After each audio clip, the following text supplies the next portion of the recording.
नमस्कार दोस्तों, आप सभी का स्वागत है स्टेनो हेल्प में। दोस्तों, डिक्टेशन की गति रहेगी 90 शब्द प्रति मिनट। डिक्टेशन की जो पीडीएफ आपको टेलीग्राम ग्रुप में मिल जाएगी। टेलीग्राम ग्रुप अगर आपने ज्वाइन नहीं किया तो डिस्क्रिप्शन में लिंक दिया हुआ जाइए और ग्रुप को ज्वाइन कीजिए। तो स्टार्ट करते हैं। 3, 2, 1 स्टार्ट।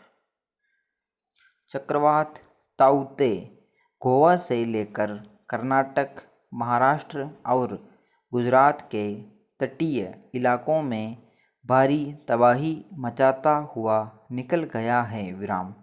अब तक 45 लोगों के मारे जाने की खबर है। हालांकि अब यह कमज़ोर पड़ चुका है। लेकिन यह अपने पीछे बर्बादी के जो भयानक मंजर छोड़ गया है उनसे उबरने में वक्त लगेगा। फिलहाल सबसे बड़ी चिंता मुंबई हाई के पास गहरे समंदर में फंसे लोगों को सुरक्षित निकालने की है। पिछले 2 दिन में नौसेना और तटरक्षक के पास पोत और हेलीकॉप्टर 300 से ज़्यादा लोगों को सुरक्षित निकाल चुके हैं।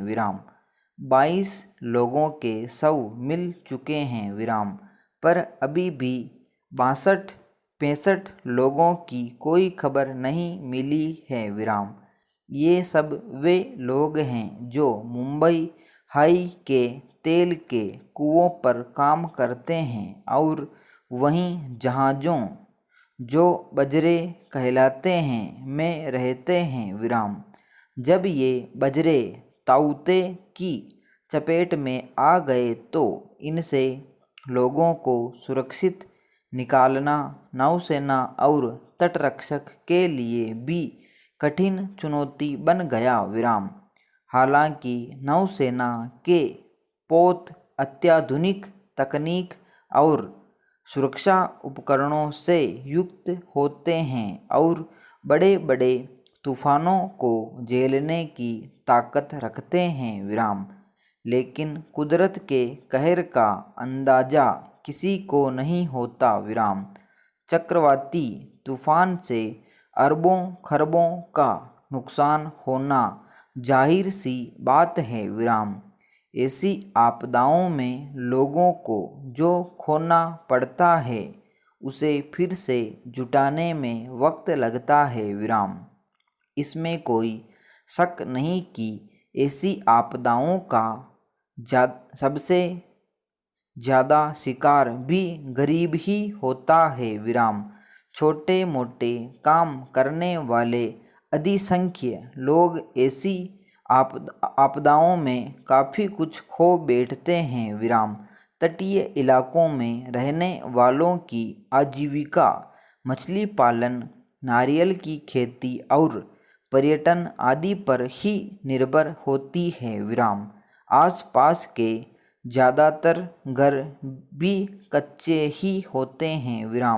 ऐसे में तूफ़ानी लहरों से क्षण भर में ही सब कुछ छीन जाता है।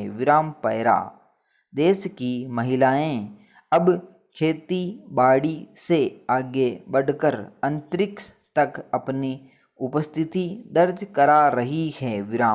यह किसी भी देश के चहुमुखी विकास के लिए एक सुखद संकेत है कि उसकी आधी आबादी प्रत्येक क्षेत्र में योगदान दे रही है।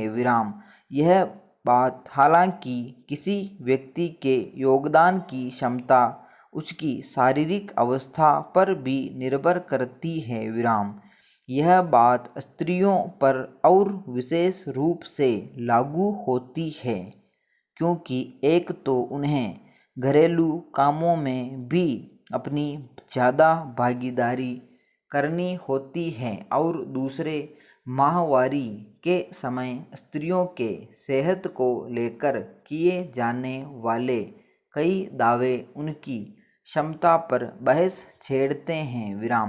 प्रधानमंत्री नरेंद्र मोदी ने विगत 15 अगस्त को लाल किले की प्राचीर से दिए गए अपने संबोधन में देश के स्वास्थ्य को केंद्र में रखा विराम। भारत के किसी प्रधानमंत्री ने शायद पहली बार माहवारी पर चर्चा की विराम।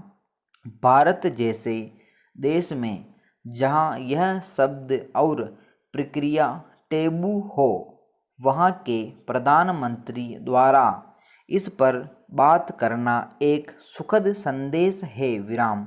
माहवारी के समय अपनाई गई स्वच्छ आदतें एक स्त्री के स्वास्थ्य में अहम भूमिका निभाती है विराम पैरा। प्रधानमंत्री ने भी जन औषधि केंद्रों से देश भर में लगभग 5 करोड़ सैनिटरी पैड के लिए वितरण की बात कही विराम। इन पैडों का मूल्य मात्र 1 रुपया ही था, जिससे गरीब महिलाएं भी इन्हें सहजता से हासिल कर सकी विराम। कई राज्य भी स्कूल कॉलेजों में छात्राओं को कम मूल्य पर पैड उपलब्ध कराते हैं विराम। स्कूलों में कम दाम या मुफ्त में इन पैडों को उपलब्ध कराना इसलिए भी ज़रूरी है क्योंकि कई लड़कियां उचित व्यवस्था न होने की वजह से इन दिनों स्कूल नहीं जाती हैं विराम। स्वच्छ शौचालय और पैड विद्यालयों में बच्चियों की उपस्थिति को बढ़ावा देते हैं विराम। बिहार जैसे राज्य में तो सरकार माहवारी को ध्यान में रखते हुए विशेष अवकाश के नाम पर महिला कर्मचारियों को हर माह 2 दिवसीय अवकाश भी देती है विराम।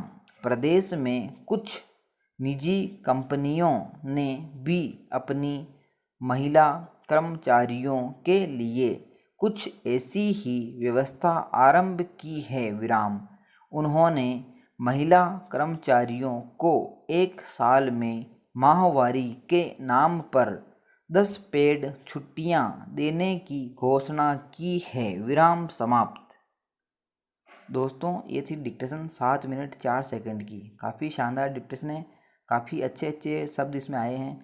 तो आप सभी लोग इसको ट्रांसक्राइब करें, कम से कम गलतियां करें और पीडीएफ से मिलान करें कि कितनी मिस्टेक आई हैं और कमेंट में आप ज़रूर बताएं। वीडियो अगर आपको अच्छा लगा और लाइक करें, चैनल पर पहली बार आए और चैनल को सब्सक्राइब करें, बेल आइकन प्रेस कर लें। मिलते हैं नेक्स्ट वीडियो में। जय हिंद।